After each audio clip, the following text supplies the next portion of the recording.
Good afternoon, everyone. Thank you so much for coming. We're going to talk about navigating family trauma today, just like you were hoping for. First of all, thank you dearly to Field Mouse and Drawn and Quarterly for publishing these books. And thank you to Maria Sputnik and Frances Cordelia Beaver and my uncle for helping me research these questions. I am going to introduce you to your panelists over here. You guys probably have seen some of these books today, and if not, well, you have a lot of time afterwards. So we're going to be talking about Canon, which is Lee Lai's latest graphic novel with Drawn and Quarterly. And this story, I really want to describe the artwork, but we're going to take a look at it later. Lee's storytelling is a lot is being said in every panel, but it's told in such a crystal clear way. I feel like even though there's things unfolding and like surprises that we're being told, it's like everything is being fed to me so precisely. Like I never have any questions. When I finished reading Canon, I immediately was like, I have to start reading this. Like, I'm just going to go through the whole thing over again because it's like tasted so good. But I think you'll enjoy the smoothness of this book. And also there's a unique way that she plays with color that I'm not going to show you here because I want you to get the same enjoyable surprise that I did when you go upstairs and take a look. So we also have Mara Ramirez's book, Flea. That's the green and yellow one in the middle there. So Mara teaches art, life drawing, and comics. And this book, Flea, is you're living alongside the story rather than just being told. This one was more, Flea, it's a very specific character. This is somebody who might be somebody in the room, but it's not necessarily you. But the moments in the book are so universal that I feel like anyone could relate to the kind of specificity we're going to be seeing in there. And also, The Wait by Melissa Mendes. I am so thrilled to see this book here. This is one that I personally have been waiting for a while, and I just feel very invested in. Melissa's stories are about comedy and tragedy and find a way of saying the biggest part of the story. Like, you know how in comics, you guys read those, like in the gutter, that's where all the action and the movement happens. And Melissa's stories, it's not that they're devoid of speech. People are talking, but the story is in the silent moments in between. There's a mountain is being said in these, but you don't have to do that much reading. And then we have Eagle Brosi here, creator of the zine Scabies, which is rapidly approaching its 80th issue. Eagle's stories are like being told, it's the friend you haven't met. They're so personable, and in your zines, you have a way of writing that's saying, I know we're both on the same page. Like, we both feel this way. I'm not telling you, we're talking to each other. And this book, Black Cohosh, it's a memoir comic, but of course, like, there's, no memoir comic is strictly the truth. And the choices that you've made here of what to show and what to tell bring what was a very unique childhood experience, I think, in a way that anyone can see and feel what you're going through, even though you as the protagonist of the book don't really say much at all that we get to hear. Also, one thing that is so great about being a moderator is obviously the gifts that you get from your panelists. So Eagle brought this stuffed toy for me and this card. I'm just going to open. Let's see. Sally, thank you for all you do for all these people. I do not know how you have so much capacity for being good. Thanks for being a good friend, Eagle. So I'm really looking forward to seeing what the rest of you brought for me later. Okay, so take a little look-see over here. First of all, do we have any parents in the room? Do we have any parents here? Okay, that's good. Yeah, don't be coy. I just wanted to let you know that there's room in here for traumatizers as well as the traumatized. You know how this works. Best intentions, right? So this is a burdensome topic. But I understand seeing it that way, but I don't know how many could claim not to be drawn to it. Let's see. Can I move forward here? Oh, I don't know. Okay. What's that?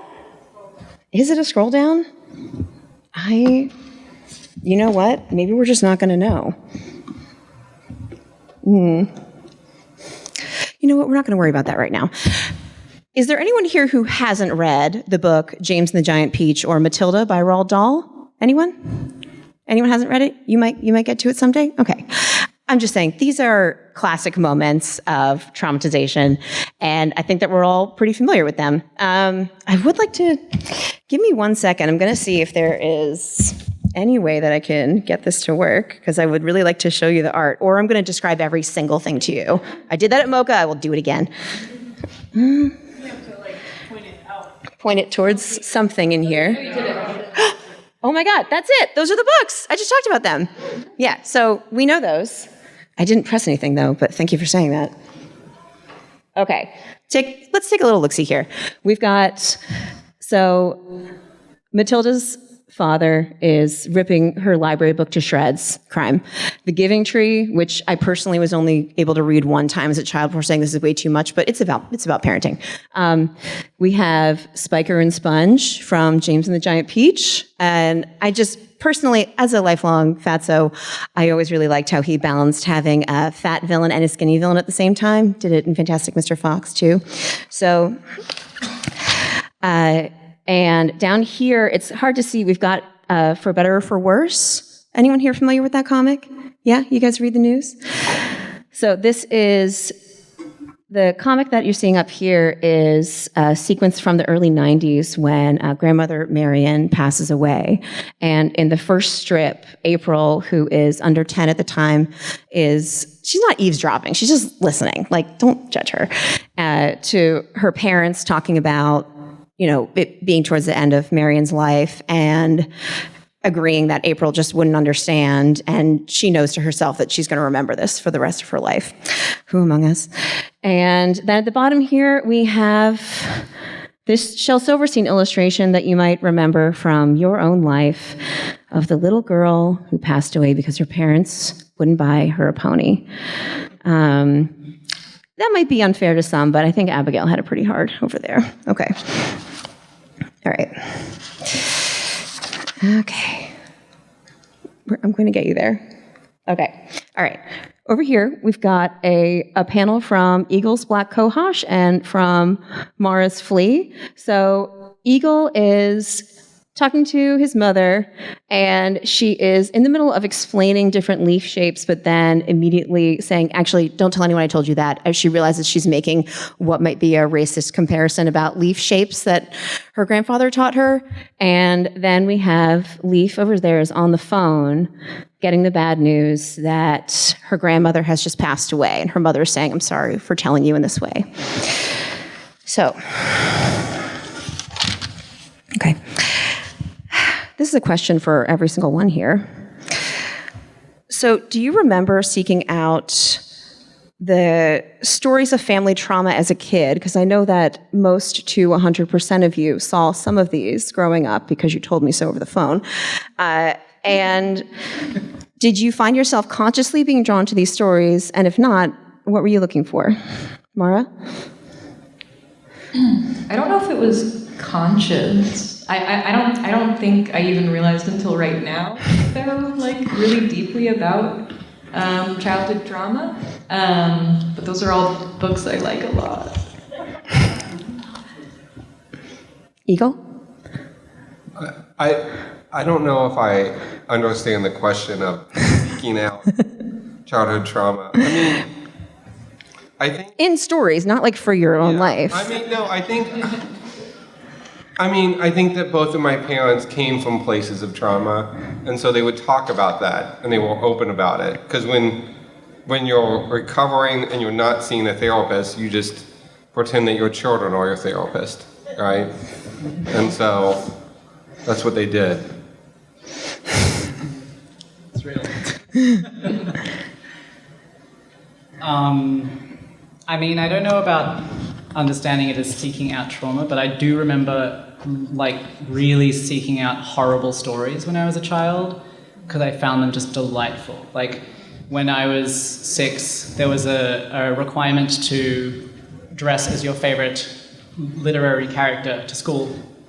And I was a little girl, and I dressed as Miss Trunchbull from Matilda, because I was like, she rules, she's fucking cool. So I like drew on the mustache, I like packed a pillow in, I got a riding crop, like bun, you know, and then I get to school and like really missed the gender memo that like all the little girls were like, Little Red Riding Hood, or like, I'm a cat, hee hee.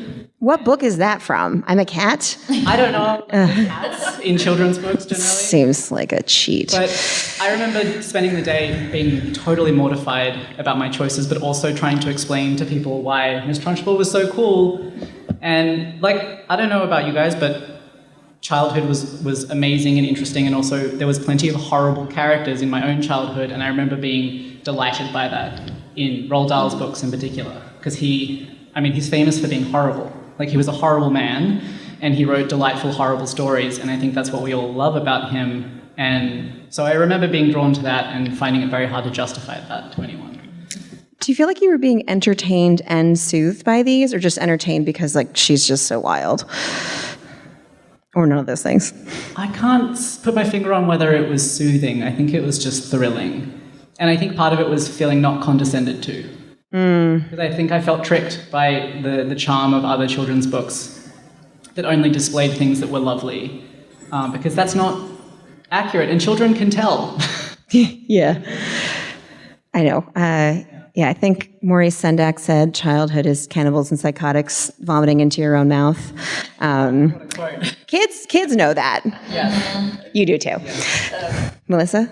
Yeah, what Lee just said reminded me of my horror phase I went through when I was like 8 or 9, and I would get the most disgusting books from the library. Like, I grew up in a really small town. It was the tiniest library, but sometimes they would have these, like, you know, sexy books about teenagers getting murdered and stuff. And I was definitely not old enough for that. But I think it was soothing for me in a way, because like my parents, you know, went through a divorce when I was young, and like my mom kind of goes the other way, where she's like, let's watch The Sound of Music, but only the first part, not the part with the Nazis. Wait. Can you give me can you give me an example of a film, and when do you stop? How do you know when to stop? What? The Sound of Music? Oh, The Sound of Music. I thought you said just a sad movie. Oh my God. The Sound of Music was 2 VHS tapes, so the first one didn't have the Nazis on it, so we could watch that one. My family would do that with the Titanic.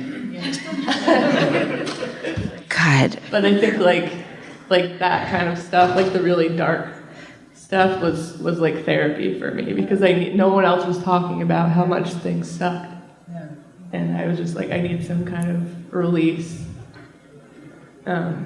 You're currently on a Stephen King and Dateline tear right now, is that correct? Okay, I'm just checking. Do you feel like it, is that just still ongoing, or do you feel like you ever had a break from that searching? Oh, no, I definitely, I went through that horror phase, and then I avoided it for a long time, but I'm kind of getting back into it again. I think I felt like I shouldn't enjoy it as much as I did. I mean, I'm not like a horror freak for horror, but I like the really sad movies and like the sad music and that kind of. Yeah, not The Sound of Music, which I will never watch because I was scared of that movie when I was a kid. I just knew it was about Nazis. I was like, I'm not sitting through this. Okay, over here I've got some pages we've got canon on the left and the weight on the right. So here, this was the first moment in the book where I felt a real oh no for Lucy. You see, Lucy is texting her mother, and that you shouldn't know if someone's read your message or not. I don't think that's okay. But that's part of life. And then over here we have another parent and child scene here. Edie's mother Edie's mother has just been beaten again by her husband, and Edie is helping her light a cigarette. This is also just like a wonderful example from Melissa of everything in the world is happening in these 6 panels, but nobody needs to say anything. Okay, let's take a look. All right, okay. Here we have, for those of you who don't know me, I start an unhealthy percentage of conversations with "Forgive me." Pope John Paul II asked for forgiveness for the sins of the church's 2,000 years of operation, which I thought was like, that's a pretty tall order. But I thought it was like cool that he thought it was okay to ask. I remember Pope Benedict the 16th said, it's not enough to apologize for the Holocaust. You have to ask for forgiveness. And I remember thinking, will anyone? Still waiting, but the idea of forgiveness is so sticky and nebulous. Like, it's wrapped up in guilt and trust, and like, forgiveness is just something that's in, your own mind. And if you're asking someone for it, you just are going to have to, like, I don't know, hope that they mean it, but also, whether or not they tell you that you're getting it, like, does it make a difference in how you're feeling? But so we have Eagle's mother is offering to help heal him with a crystal, which is coming from a place of the best intentions here. And then Flea, we're at a doctor's appointment with her, and this was one of my favorite moments in the book. At the very last panel, like, when you go to the doctor sometimes, they need to just do like a light inquisition into whether or not you're getting beaten up at home. And one of the questions is always like, are you being physically attacked? And the answer can be no, but that you still are being abused by somebody at home. And there's not always questions for that. And then at this point in the book, when you show us that it's like, okay, we see like she is not in a good relationship here. We know she's in an unhealthy relationship. We would like her to get away from this person. But you're still, like, the fact that she doesn't need to be physically abused for us to understand that she is being traumatized by this person is just something I feel like I don't see touched that often, because it's a little harder to describe. You're just like, yeah, but they're doing these other things that you've never experienced, but please believe me. And the doctor does, and that's cool. I like that a lot. Okay, and then here we have, we're seeing a conversation about editing work. And this is always so dicey when you're seeing artwork within art. We're seeing a story told within the story, and like, hopefully this is going to be interesting enough for us to be invested in. And it is. I like the use of this character to kind of break down for us how trauma is like coming through in the story and like what is working. And also I like we get to hear what they think of this work, like when the author's not in the room too, which I think is important. But we're having people having different interpretations of like what's going on here. And then this is one of my favorite scenes from Melissa's book. This is again people who are trying to evaluate the situation. Do you have to do that at the table? Yes, you absolutely do. Do you have to eat without the shirt on? Maybe. I really like you having this moment here, because we love Edie, and we're trying to understand the other characters with success and failure. And I like having this moment. Like, this is, it's not the most antagonistic debate, but I feel like this is important setting for just seeing like how this relationship is building up to a crescendo we get to. So I want to ask you guys, for one thing, in the 4 moments that we just saw, I feel like there's elements of like analyzing like what someone's behavior is worth, and like how is your behavior or the behavior you're writing about impacting others. So are you able to forgive your character's trespasses? And do you even like think of, do you believe in forgiveness? Like, is that a real thing? The last person I asked said no, so you tell me. Melissa? You especially are having us go through the emotional roller coaster with various characters here. I'm sorry, please. Yeah. No, I think like Edie's father at the beginning is abusive, and then she ends up in an abusive relationship herself. But I think with Cal, like her partner, I tried to kind of give him more like nuance than the dad. Like give him like there's some space for him. Like, oh, he's actually being really nice in this moment, but like so he wasn't like a clear cut abuser, but which is a lot of times how it happens. I think it's more insidious. Does that answer the question? Yeah, I mean, I think with Edie's father, you tell us from page 1 in a terrific way. The opening of The Wait just really says everything you'll ever need to know about Edie's dad, and it's negative. And here, you know, how did you feel about writing a character that you knew that you were going to be able to see both sides of? I don't know, it was a weird feeling because I had sometimes sort of liked him and it made me feel gross. It's not he's the bad guy. But I also I wanted it to be gray, like I didn't want it to be black and white. And I feel like in the end, like Edie gets some redemption and it's like, not to give it, but it's like healing for her. I think in reality, people are redeemable if they work at it. And I liked what you said about forgiveness, because that can only happen on the other side, even completely apart from those people. But often the place that people are coming from is not, I mean, of course there's people who are malicious, right? Or there's people who don't want to work on it and do really, really unforgivable acts. But I think generally, especially in the way that all of us are working, we're looking at systems of pain more so than there's just something in their head that broke and then they kill people.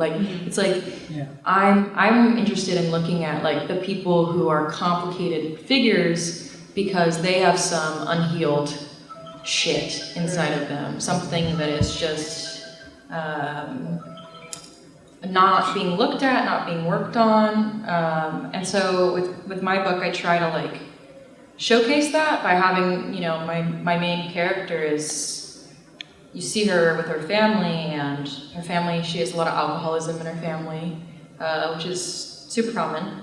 And you can see how that can affect her, being sober and 16 and being a vessel basically for her family. They don't really care who she is, or they're misgendering her, or she's literally right there expressing who she is, and people don't see her. They literally can't even see her. And I think that in some ways can be traumatizing. And so I think that that wasn't her family's fault per se. Almost that children are often collateral in situations where people are not working on their shit. And so I can have empathy for others' pain, absolutely, but also rage for it being the air that you breathe. And throughout my book as well, you can see how that affects Flea and how she kind of continues the cycle of trauma, and how she is also sometimes a little stinker. That's kind of a light way to put it. She sure is. Bad things. So Forgivably bad behavior, but what'd you say? Forgivably bad, but maybe not in the eyes of the law. Yeah, they're just little fun drawings. They are to you. Eagle, you have because your book is a story from your life, I reading the book. There's a few characters who I think could be seen as just total villains. Your father and Roger, that both say a lot of stuff that we didn't want to hear personally. But I get the feeling that you, if someone just told me this story, I'd be like, God, yeah, I hope seal those guys in hell. But you are probably more forgiving towards them than your reader is. What did it feel like to write those characters? What did it feel like? Yeah, just the way that you're telling these stories that aren't going to go down easy, but they're about people in your life that you have cared about. I mean, so my dad is my dad, and he's much worse in real life than he is in the book. So that was easy, right? Because I was only giving you some of the stuff he says and some of the stuff that he did. But then Roger that is actually like, he's an amalgam of a bunch of different hippie dudes. So he's much more difficult. But I really liked him as a character. And in all honesty, when I got to the end of it, I realized that what I'd done was that I wrote about who my dad was, and then I wrote about almost who I wanted my dad to be. And what I wanted my dad to be was someone who was engaged with me, who wanted to spend time with me, who wanted to like teach me things like juggling and shadow puppetry. So, I mean, maybe that's too sad of an answer to say. The shadow puppetry and juggling part? Yeah, kind of. But I don't know. I mean, like, yeah. So I think like sometimes you end up making mistakes when you write. And so in the way, I felt like when I got to the end, I was like, I made this huge mistake because I made Roger that so sympathetic. So apparently not. But also like, I don't know. I mean, I don't know.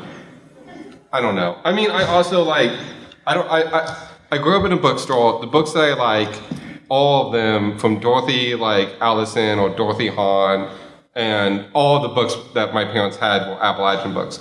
All of those books have a commonality, which is that men are fucking terrible, you know? And the men who write Appalachian books, they write horrible books. Sorry, Cormac McCarthy and Cold Mountain. But like, those are terrible books. They're hyper-violent and they're sexist, and yeah, so like, that's the commonality thread, I think, is that I don't know. Yeah.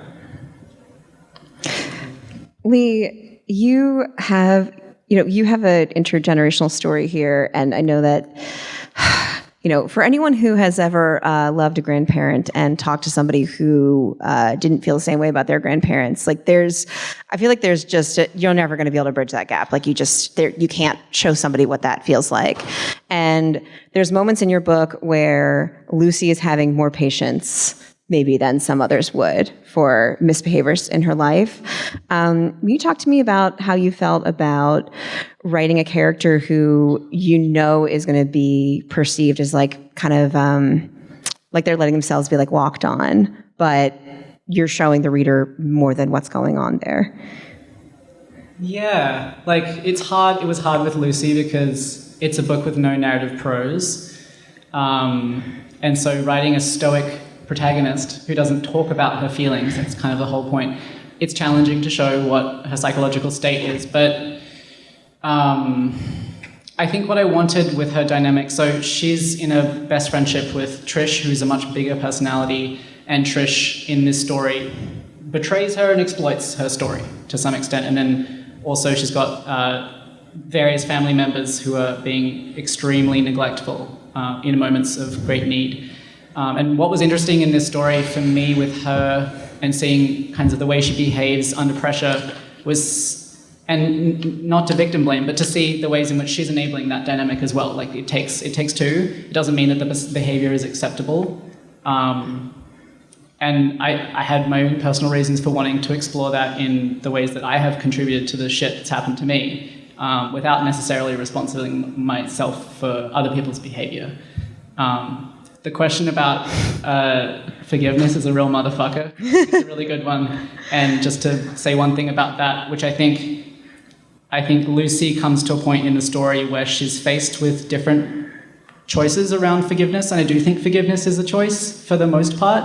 I think certain kinds of personalities are more inclined towards it than others, and I don't think there's a correct answer about that. But I think one piece about forgiveness that I've been thinking about in the last few years is just personal decisions around forgiveness in relation to proximity. So it's like you can forgive someone and be like, never talk to me again. Mm-hmm. And that's a really useful way of forgiving someone, and that's a gift to yourself. But then there's also the kinds of forgiveness that you can gift to someone relationally that they also have to enter into that agreement together. And I wanted that for Trish and Cannon, the friends in this story. So I don't think there's spoilers in this book, I'm just going to do it. Towards the end of the story, they kind of are navigating the beginning of that agreement together, and I think the linchpin there, which I've experienced in my own life, is like, how much do you enjoy their company? You can really work through a lot of shit, and there's a lot of potential for repair people are enjoying each other's company. I see that in families all the time, where it's like, you know, there might have been objectively unforgivable behavior that's gone ahead, but if there is an indispensability within the relationship and you have a lot of time between you, I don't think there's a correct answer about what kind of forgiveness should happen based on the behavior. I think it's just people's capacity and the time that they're willing to give each other. Also, I loved the thing on systems of pain. I think that's fucking real, and I think you did that really well with Cal. The character of Cal is like a perfect example of kind of the creation of terrible behavior in a very compassionate way. I thought that was beautiful. Thank you. Yeah, I definitely tried to do that, and like the same with like the alcoholism. Because my grandpa, who the story is inspired by his life, he had an abusive alcoholic father. So it was like, how can I show that him like him sort of becoming a bad person, but it's not just because of the alcohol. It's just like there's so many complicated things within that. Okay. I should move us ahead. I forgot I can do this. There. Nope. There we go. Okay. So I want to look at a couple of scenes from each of these books that deal with perception. So Eagle and his dad, who everyone I've talked to about this book says they really hate, because you have to. But even though these are things you should never say to another person, he's trying to help. He's hoping to. This is just, sometimes somebody's best sucks. And this is a great example of it. Telling somebody that, you know, don't you want friends? Don't you want someone to date you? Like, that's the greatest motivator. It's like telling somebody who wants to end their life that everyone's going to be mad at you. Like, okay, yeah, I feel better now. Okay, and let's take a look. This is this party scene. This is a flashback to when Flea was young. This story is called Candle. Guess what happens later? Don't. But everyone's having a whale of a time back there. Look, like it's so much. Like they're having a great time, but you know that there is also like there's a darkness that's present at this party, and it's going to come out with fire. But I just like that this is, you know, who doesn't have a memory of like, oh, like this Christmas Eve party, this Rosh Hashanah, where like everybody was trying to behave well, and like the story was we all had a great time, but I was also in my underwear and I burned myself on a candle, and then other stuff happened that you'll find out when you read the book. And okay, here, this is one of this was tough. This is, I don't think this is a big spoiler, but I mean, Lee started it, so don't blame me.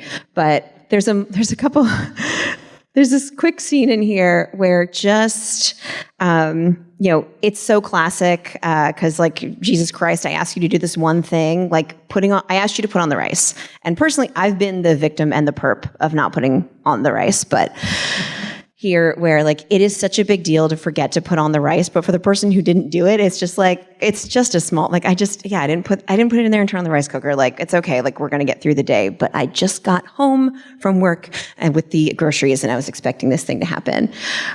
These are all, God, I love that you guys are able to show us what's going on here. Like this instance, so we see Edie and Cal are leaving, you know, Edie is going to say what she wants. This is not a new tone for her in any way. And we also love that she's being stubborn here. Her stubbornness is so alluring and enticing. It makes me want to behave that way. Just kidding, I do already. But here we have like, obviously, like, they're pissed at each other. Cal doesn't like Edie bringing this up, and she's like, I'm definitely going home, so, like, you kind of don't tell me what to do, and then fine, whatever, which is, like, there's, like, why don't you just say, like, this argument is only over for now? But the ways that, like, there's big moments in all these books where you're showing this, like, major conflict that, like, anyone would agree, like, this is, like, a dire moment.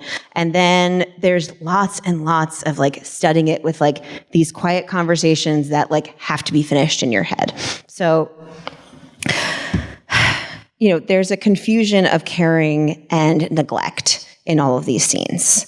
And your readers were able to perceive multiple sides of these conflicts. But I wanted to ask you guys, how do you as the writer feel, since you're controlling everything that you show? Do you ever write moments where you're like, oh, I have to go back in and make this a little, humanize this character a little bit more? Or do you feel like I want to pull back and make this less gray?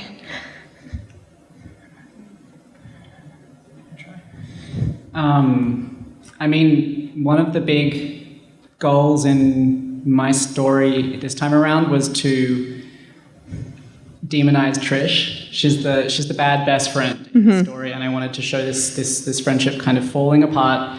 And so a lot of the job that I had to do in writing this character was to show her as a real piece of work in some ways, and show the ways in which she is responsible in a big part for hurting this friendship. But I started writing this right before the pandemic, and then the pandemic hit, and none of us could see our friendships, and all our friendships took a big hit. And so it suddenly became a lot less fun to write a nasty story about a bad friend. And I actually changed the ending. I wanted much more of a redemptive arc to the story than I originally planned. And so I did end up going in retroactively and kind of reversing the work that I had done. Oh my God, thank you. Trish is really digging a deep grave for a while. And it's just you can see how Trish doesn't realize this is happening, but also she's being really selfish and entitled to not see it. And it's heartbreaking to watch. Yeah, and I found it really interesting to retroactively humanize her more and try and insert more reasons that their friendship might be worth saving. And it made me end up looking at some particularly selfish people that I love with an interesting new framework, and I found that very valuable. Not necessarily to arrive at any kind of answer of what should I do with this person in my life for canon or for me, but just to see what it's like to look at someone who's deeply flawed with a lot of love. And I don't think that's ever an unhelpful exercise to do. I feel like I came at that in a similar way, but almost the opposite way. Because Flea, I did not think would ever see the light of day. It was honestly something, so the cover that you saw, that's really messed up looking, it's messed up because that's the little sketchbook that I drew her in. It was basically a diary comic that I don't even know why I submitted to Field Mouse with something else, because I was like, I just have this, I don't know. It began as a diary comic, and it became a character exploration and exploring what I wish I did sometimes. So do you know that meme of the guy his hands on the wall and he's throwing up, and it says remembering when I was kind when I should have been mean. That's Flea. It's a really fun exercise in seeing how maybe under different circumstances, or maybe if I was had a different experience with certain things that I've changed from, she's a totally different person from me now. She's still kind of looks like me. Don't think into that too much. I didn't have that much time to change it. But it was a really fun exercise in exploring what would happen if what would I do if I wasn't me. That was really fun for me. And that's a good question. I made her meaner, whereas you went, oh, let's make them kiss at the end. I'm let's make Flea do something unforgivable at the end. Oh, you're being too harsh. But okay. Yeah, I think. Wait, I just lost my thought. Edie is a lot. It releases a lot of rage and violence that I wish I could do, that I don't. Yeah, we all want to do it. Yeah, stubbornness too. So I think it's all of my characters are me basically, but she's that part of me that I felt like I could release that. Do you know about parts work? Mm-hmm. Let's go. I feel like your characters all know what they want. And if that's being mean, then that's probably also feels really good and is cool. I will say, I think it's also a really good exercise for character work. I personally don't usually work with characters at all. Like, I make poetry comics, and so sort of imagining what would I do if I wasn't me, and like what if I create a character that's takes things in my experience but responds to them totally differently. It gives you a lot of agency, and I think can be actually truly, in my opinion, healing to look at in with new lenses. Eagle, for this, because you were, telling us parts of your own life, but like as the reader, I feel like, the reader has to be connecting with the adults that are around you in this to a certain extent. What was it like? It seems crazy to me, but you tell me, like, how was it writing the story and knowing that this was going to be a story of everybody and not just you? Like, how did you decide, like, this is the way, that you want to humanize these people somewhat? And maybe you didn't, but like, there's moments where I would imagine as a child, like hearing your mother talk to you a certain way would have felt, you might have been really mad at her in the moment, but like even in the opening scene of the book, when the two of you are talking in the hospital, like, even though I don't agree with a lot of the decisions being made there, it feels like, yeah, but I see how somebody got to that point. I would assume in the moment as a child, you didn't have the amazing foresight into being like, you know what, I should be patient with mom. But you tell me, like, was reviewing this for you a way of helping see two sides? I mean, I think that's two questions, which is what was it? Answer both of them. Do, and then reviewing the book. I mean, I don't know. I feel weird about answering this because Tom's here, and I want Tom to publish more of my book. He's not paying attention. Don't worry about it. He's out when I give you this answer, which is that the way I wrote it is that I would stay up, I would start working at 11 a.m. until 11 p.m. until like 2 or maybe even 5 a.m. And I would listen to, Sally knows this, I would listen to one song on repeat over and over and over again, and then about like 45 minutes into it, I would be crying, and then like by like 5 a.m. I would have like been crying for five or 6 hours, and then I would feel so much better. And I don't know what it is about me. I think that's the way that I like to do things. I don't know. I don't know. And then reviewing it, I don't know. The reviewing of it was, I don't know how to answer that. It was, somebody just asked me this of like, what's it like now that this is out? And I'm kind of like, I don't know yet. That's legit. Eagle. Which song? Yeah, it was Lady Gaga. It was Applause, which is a weird song, but like it puts you in like a very almost manic state, right? Is there anyone here who would have a guess? Like, if you knew it was a Lady Gaga song, would Applause have been in your first 40 guesses? Anyone in here? Just checking. Thank you for saying that. I didn't want to lose our friendship. When you say that, it's like amazing how like that I can understand that, and that like comes through in your drawings like without you trying. It's just like. Are there people in the audience who draw? Anyone drawing in here? How many people listen to a song on repeat when they're drawing? Sometimes, yeah? What do you mean by that? What does that mean? Sometimes I do a playlist, other times I do one song over and over to get people. Is it the same playlist all the time? No, it changes. Okay. See me afterwards. Okay. All right. I would just like, if anyone wants to share when we do the Q&A in a minute what those songs are, I would be very interested. So I know there's a lot of heavy stuff going on here, but I also want to show you some of my favorite panels really quickly from these books, some of which are also super heavy. So take a look. Okay, here we have, I'm a parent, like I said, and for one thing, over here we've got Eagle's mother explaining, that some people might really be drawn to like a young bean, these sexy young beans, but they're not like the old beans that are going to like fill you up all day and like are richer in protein. And we have this sexy green bean at the bottom here that nobody can resist. And then here, my 12-year-old, who I don't think, I can say this, she's not here.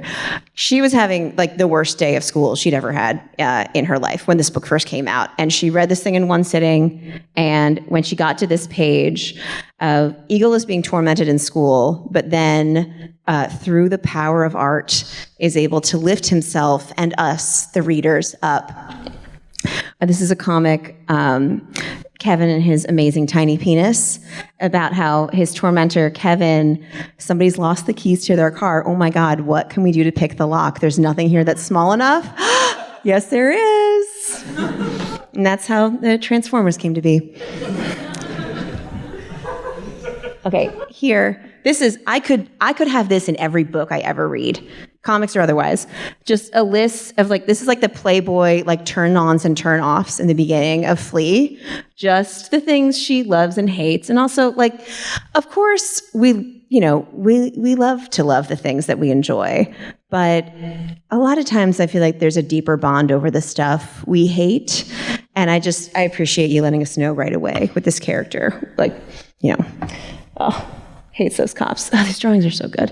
All right, this is here. If there's any runners or anyone who's ever like moved their feet in their entire life, going through this scene showing, we see Lucy's out for a run and there's a moment of, oh dear, when she examines her sneakers and you know exactly what's underneath, and it's this nasty blister that has gotten too far. You're too far away from the house to fix it, and it's just. Lee is making such beautiful drawings, and this is so gross, and it's just like one of the most pedestrian worst pains. I just love seeing it here. And to end on a downer here, we've got this moment where Lucy's boss, who like we never liked, but like, you hope that Lucy is safe, and nobody is, and her boss is just coming onto her in a way that like you can't really get away with complaining about, but is absolutely unacceptable. And they wait to do it when there's no chance of anyone ever seeing it. Because if you just describe this, it's no big deal and you're being a Julie overreacting Stein, but it feels like that fourth panel. So thank you for showing us. That blister part was maybe the most like gut-wrenching part of the whole book. Yeah. Because she's like running so much and she doesn't even know that this horrible blister's happening. Yeah. She's just... Also, the things the characters are listening to in this book, sometimes, like, has anyone read The Devil's Grin this year? There's a lot of made-up songs going on in that book. But when there's lyrics that show up in a comic, I'm always tempted to be like, what are you really telling me, honey? And there's this meditation that Lucy is listening to and music that comes up through the book that is very, like, ooh, it puts you right there in the apartment, but it's just so private. Like, you weren't supposed to know this stuff. All right. I know we've got a couple of minutes left, and there's something that I always say whenever I am doing a panel, which I am so grateful to be here doing with you guys. Oh, forgive me, Melissa. Jesus. See, you should always be like Edie. Okay, for anyone bringing up a period in a comic, I'm going to like it automatically. It could be the worst thing you've ever read in your life. If someone's getting their period, I'm right there with you. She's just trying to have fun in the barn, like we all want to do. And she slides down the rope, and then there's blood on the rope. Gym class. And then Edie is having one of many tough nights, and she wakes up at her friend's house where she doesn't want to be and lets them know she's going home. And she's just walking this road that doesn't feel lonely. She's looking forward to going home, and then just being surrounded by this like huge stillness, and just thinking about, I feel like things in the countryside can be so, so quiet, and it can be so comforting to just be surrounded by the night sounds that she gets to hear on the way home. Also foot pain again. Okay. But thank you guys for drawing those. I just wanted to share some of my favorite moments from the books. But, okay. Yeah. If anyone has, just want you to keep in mind, I have a ton of energy and I'm never going to die. So if you have any questions for our panelists, now is the time to ask.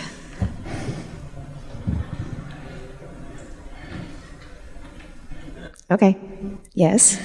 What are you all reading now? Wait, we got microphones in the back. What are you reading now? I'm reading The Har right now. Has anybody read that? David Soderbergh, I think it is. It's like it's basically a Scottish horror about this woman who's lived in this island forever, and a millionaire is trying to make her leave. But it's actually also horror. But that's also very scary. Both parts are scary. I'm working on stuff, so I'm reading Sweet Valley High Twins. Sorry. That's amazing. Not the first artist I've talked to this year who said the same thing. You're in good company. I'm reading a couple of books. I'm reading Someday Soon, Everyone Will Have Always Been Against This by Omar Al-Akkad, which is like one of the most incredible roastings of Western liberalism via talking about the war on Palestine. And I'm reading Stag Dance by Tori Peters, which I'm at the point, it's like 3 stories in one book. And the story that I'm reading right now is the title story, and it's like all these lumberjacks, or axemen I think they call themselves, I think the turn of the century in New England, and they're kind of in a camp in the cold months, just all these men, like 200 men or something. And to entertain themselves, they have a stag dance, which is essentially a dance, but because they're all men, half of them have to become women and therefore be courted to be asked out to the dance. And so it's all these burly men, like kind of role-playing women and going through this really odd, very homoerotic, very gender transgressive psychological moment. And to signify that they're women, they just have to pin a triangle onto their crotch, like a fabric piece of triangle. It's really good. Can you write that down for me? I can. I was talking to Sally about this, but like I can't read. I pretty much didn't read comics the whole time I was working on The Wait, which is like 10 years, so I'm trying to catch up on it. And I also can't read comics at night because then I won't go to Yeah, sleep. right? Is that a universal thing? Yes. Staying up all night? I started reading The Wait at 11:30 p.m. Huge mistake. Do not do that. It's a one sitting read. So at night I'm reading Cujo by Stephen King. Yeah. Relaxing. And having a great night's sleep. And I am reading during the day The Essential Dykes to Watch Out For by Yes. Bechdel, which is Yeah, girl. so good. All right. I have one final question for you guys. Do you consider yourself a front of house or a back of house person? I worked at Trader Joe's. Okay. Does that answer the question? Front of house. I was a back of the house cook for like 5 years. I was front of house when I looked like a girl, and then I became back of house when I started looking more like this. And both are really awful and hard and also delightful. Back of house. Yeah. You get snacks. No snacks. I tried bussing tables when I was like 14, and I dumped a full pitcher of ice water on an old man's lap, and I sliced my finger open with a bread knife, and then I cried on the way home. So that's like my experience with. Yeah. I mean, I've been a barista, but I would think now I would be back of house, like the very like most menial, like what do you call it, mise en place, like that kind of thing. It's like the same thing. Thank you. And thank you, Melissa, Lee, Eagle, and Mara for being here. And thank you all.